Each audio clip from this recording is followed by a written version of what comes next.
Shalom uvracha to the Heilige LPI Nation. Shkoyach Rabbi Yaakov, as always, for putting these holy quotes every day together. The quote of today is from the HaMeor SheBah, which discusses the mitzvah of to give rebuke to one's friend. It's one of the hardest mitzvahs.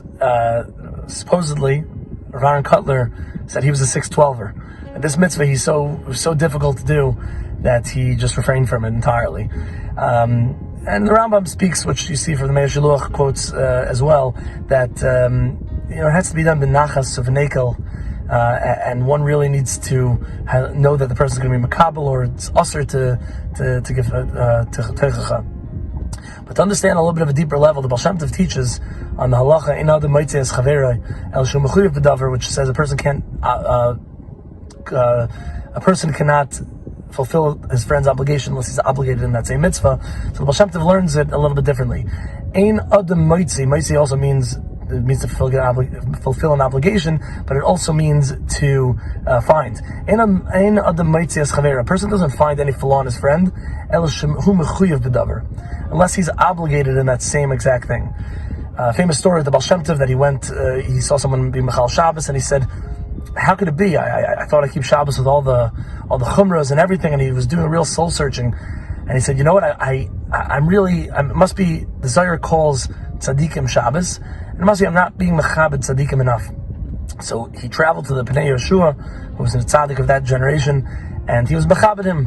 That was what the Baal Shem Tov took from seeing somebody else not acting properly. The Baal Shem Tov took it as a sign from Shemayim that there's something inside of me that I need to work on, because Hashem is showing me this person's flaw for me to work on. And the Sfas Emes takes it even a step further, incredibly.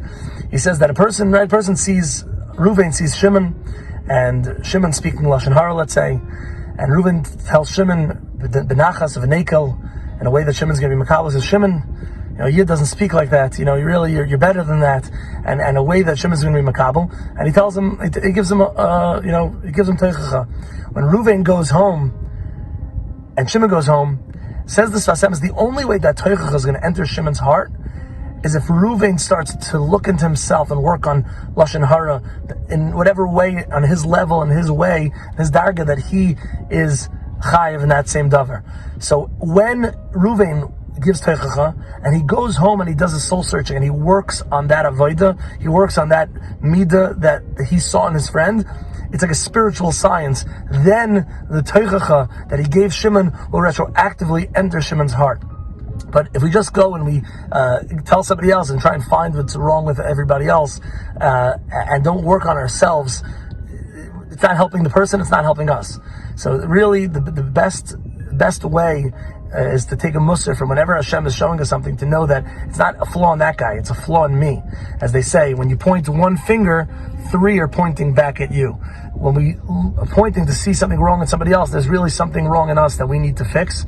And it's Hashem showing us through our friend and giving us the opportunity to help our friend correct something that we also ourselves need to correct. By working on it ourselves, it's spiritually, like a spiritual science, it affects our friend's heart and opens up his heart.